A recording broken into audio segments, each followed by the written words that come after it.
자, 오늘 어린이부 함께 볼 말씀은 창세기 49장 2절의 말씀이에요. 창세기 49장 2절의 말씀.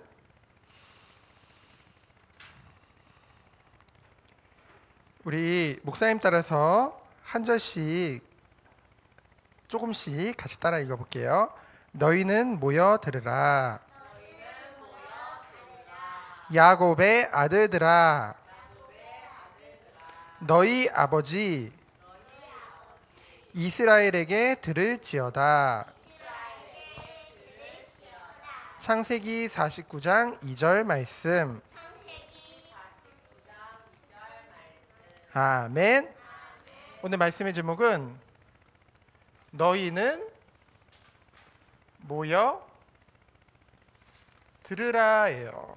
자, 이 말을 누가 했냐? 바로 야곱이 했어요. 오늘 49장에 보면은 이제 야곱이 죽게 돼요. 진짜 죽게 돼요. 그렇죠? 그래서 야곱이 죽기 전에 아들들을 다 모아서 마지막 축복의 기도를 해주고 있는 거예요. 그러면서 뭐라고 했어요? 1절 2절에 보면은 너희는 모여서 들으라. 나중에 너희들이 당할 일을 내가 지금 말해주겠다. 기도해주겠다. 어떻게 그럴 수 있었을까요? 하나님이 주시는 은혜 안에서 그 축복의 기도를 해주는 거예요. 그러면 야곱이 오늘 이러한 축복의 기도를 해줄 수 있었던 그러한 고백이 나오기까지, 이러한 고백이 나오기까지 야곱이 걸어온 길을 보면 한번 볼까요? 하나님께서 야곱을 뱃속에서부터, 리브가의 뱃속에서부터 어떻게 했어요? 선택하셨어요. 큰 자가 작은 자를 섬길 것이다. 큰 자는 누굴 말할까? 쌍둥이 형 에서. 에서 형이 동생을 섬길 것이다. 그렇죠? 근데 이 야곱을 기다리고 있었던 것들은 보면은 아주 험난한 세월이 기다리고 있었어요. 험악한 세월. 그렇죠? 쉽지 않은 인생을 살았죠. 그렇죠? 장자권을 팥죽 한 그릇에 샀다가 도망잘 신세가 돼가지고, 그쵸? 외삼촌 라반의 집에서 20년간이나 지내게 되어졌고, 사랑하는 엄마의 죽음도 보지 못했고요. 그쵸? 그곳에서 오다가 하나님의 언약을, 하나님의 말씀을 받았지만은 정말로 이 환골뼈가 부러지는 그런 일도 있었고요. 그것보다 자기의 사랑하는 그 아들 요셉을 잃었죠. 죽었는 줄 알았어요. 그리고 베냐민마저도 이를 위기. 그 이전에 먼저 사랑하는 아내 라헬도 있고요. 그런 너무나 힘든 일들이 많았죠. 그 안에서 내 힘을 가지고 노력을 했지만은 안 됐어요. 그래서 그것 때문에 마음이 낙심됐어요. 하지만 하나님께서는, 완전한 하나님께서 뭐예요? 언약을 주심으로, 그 언약의 하나님, 늘 함께 하시는 하나님께서 뭐예요? 이 모든 것들을 회복하게 하셨죠. 야곱은 이러한 인생을 살아왔어요. 그러면서 오늘 중요한 말씀, 자, 야곱의 예언이라는 말은 미리 보고서, 그렇죠? 미리 일어날 일에 대해서 전해주는 거죠. 그래서 야곱의 예언적 축복이 있어요. 오늘 예언적 축복을 해주는데요. 아들 한 명 한 명, 그 12아들들에게 예언적 축복을 해주는데요. 근데 다 살펴보려면은 너무 오래 걸릴 것 같아. 그치? 그래서 목사님이 몇 명 대표적인 사람들만 볼게요. 자, 야곱이 신기한 거는 지금 죽기 전에 아들들을 축복해주는 그 기도의 내용이 앞으로 우리가 보게 될 출애굽기, 레위기, 민수기, 신명기를 보면은 그대로 다 성취되는 것을 우리가 볼 수 있어요. 첫 번째로는 누구예요? 장자 루벤. 장자 루벤, 너는 비록 탁월하지만은 장자답게 첫 아들답게 뛰어나지만은 네가 그 물이 끓는 것 같은, 그 말은 뭐예요? 끓는 물 같은. 끓는 물이 어때? 이것은 루벤의 성격을 얘기해요. 루벤의 성격이 어땠어요? 굉장히 거칠고 굉장히 급하고, 그렇죠? 그래서 그런 성격을, 그 루벤이 아니다. 그거는 시몬이고요. 루벤 맞다. 루벤이 그런 끓는 물 같은 그런 성격을 가지고 있었어요. 그래가지고 어땠어요? 그 아버지 첩 비라를 취하기도 했고요. 그런 아버지 앞에 죄를 짓게 되어지죠. 그렇죠? 그래서 그 르우벤이 나중에 뭐예요?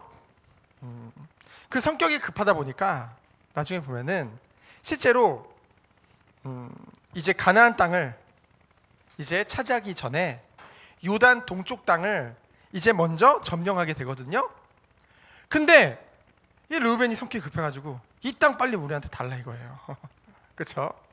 그래서 결국은 그 땅을, 그 요단강의 동쪽을 차지하게 되어졌고, 근데 나중에는 오히려 가장 먼저 역사에서 사라지는 그런 일을 겪게 되어지죠.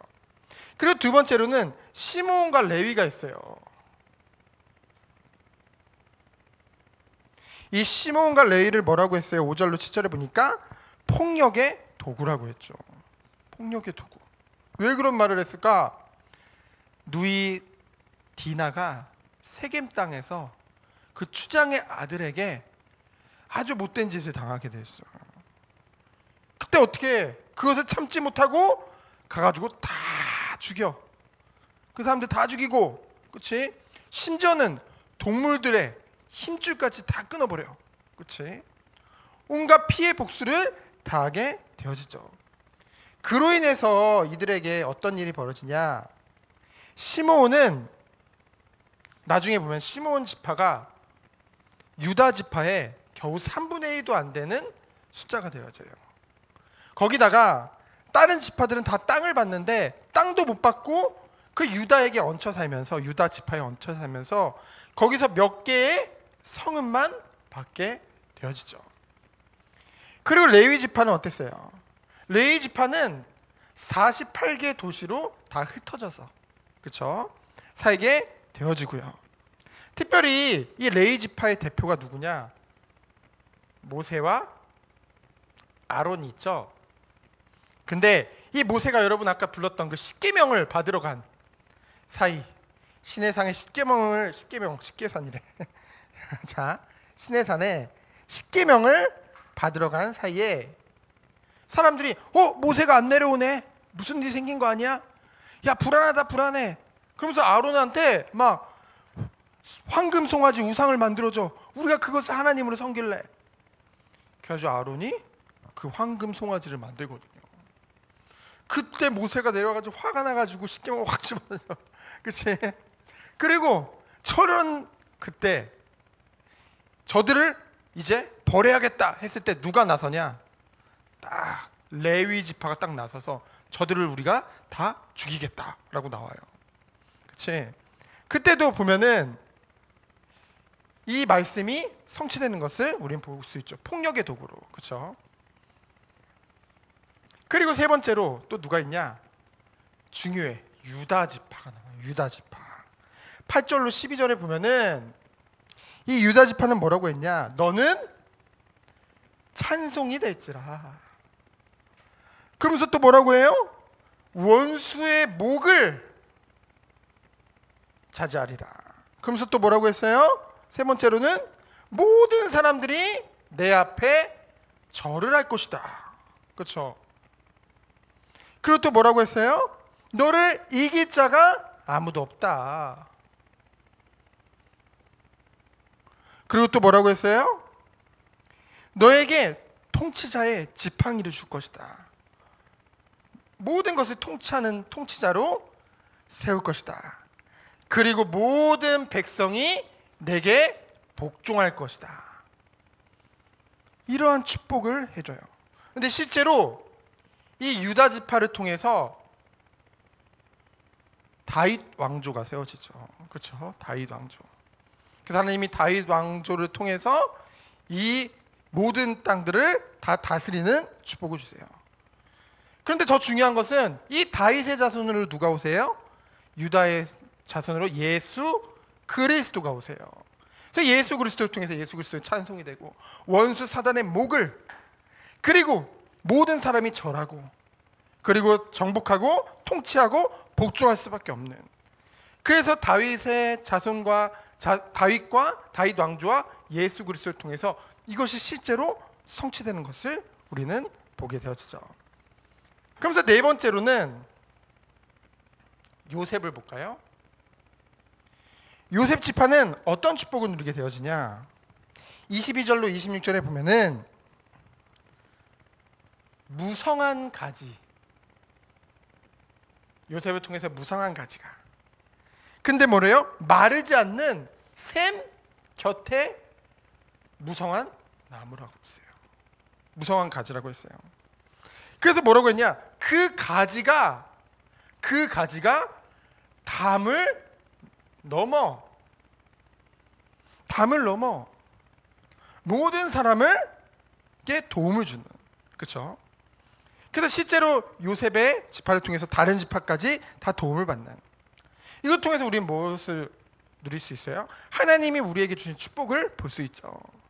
마르지 않는 그 예수 그리스도의 그 샘 곁에 우리를 심어 놓으시고, 우리에게 주신 그 은혜와 축복이 우리를 넘어서 뭐예요? 믿지 않는 영혼들에게, 그리고 특별히 이번 추석을 통해서 믿지 않는 가족들에게까지, 이웃에게까지 이 축복이 전달되어지는 축복을 주시겠다는 거죠. 그리고 요셉에게 또한 뭐라고 했어요? 25절 26절에 보면은 무수한 공격이 계속 있을 것이다. 하지만 그 가운데서도 승리할 수밖에 없는 이유가 뭐래요? 전능자 하나님이 함께 하시고 도우시고 복을 주실 것이기 때문에. 그렇죠? 그리고 또 뭐예요? 마지막으로 요셉의 동생 누군지 기억나요? 베냐민. 그 베냐민 지파를 통해서 역대상 8장에 보면은 이 베냐민 지파의 특징이 뭐냐?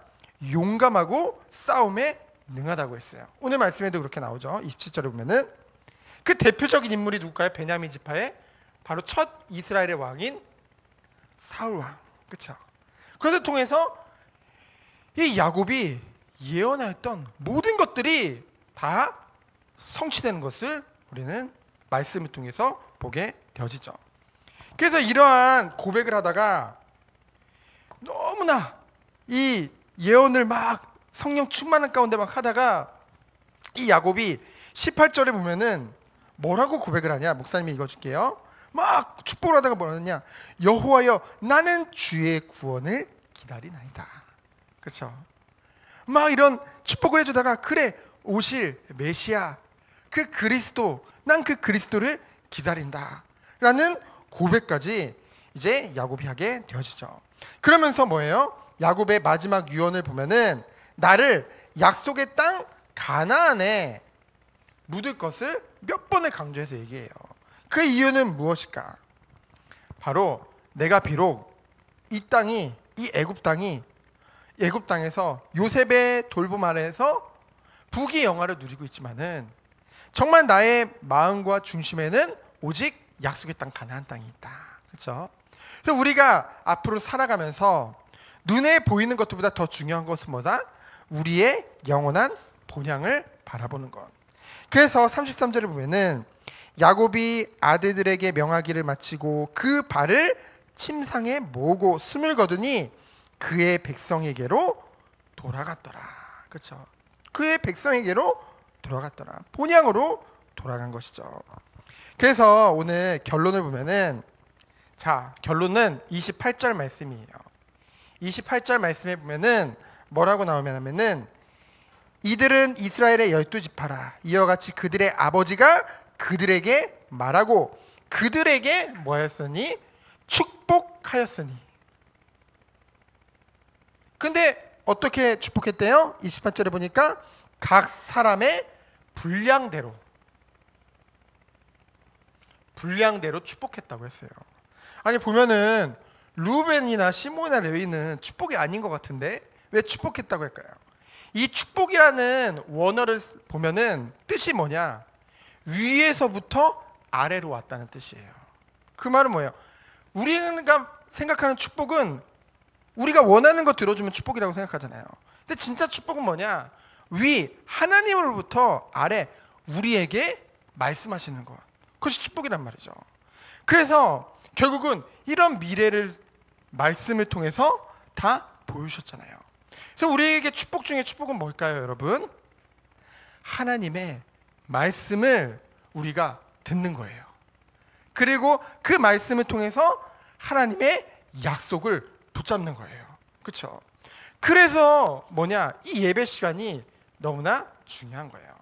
그래서 오늘 야곱이 보면은 1절 2절에 보면 뭐라고 했어요? 야곱이 그 아들들을 불러 이르되 너희는 모이라. 너희가 후일에 당할 일을 내가 너희에게 이르리라. 너희는 모여 들으라. 야곱의 아들들아 너희 아버지 이스라엘에게 들을지어다. 여러분이 모든 예배 순서마다 왔을 때 모여서 뭐 하는 거예요? 하나님의 말씀을 듣는 거예요. 그것이 최고의 축복이에요. 그렇죠? 이 축복이 여러분의 있기를 예수 그리스도로 축원드립니다. 이 시간 기도합니다. 하나님 감사합니다. 하나님이 원하시는 은혜를 누리는 우리 귀한 후대대로 주께서 축복하여 주옵소서. 명절 기간 동안 우리가 누리는 이 축복이 담장을 넘어서 전달된 것 같이 우리 믿지 않는 모든 가족들과 친척들 그리고 이웃에게까지 증거되는 그런 명절 되도록 주께서 축복하여 주옵소서. 살아계신 예수 그리스도 이름으로 기도합니다. 아멘.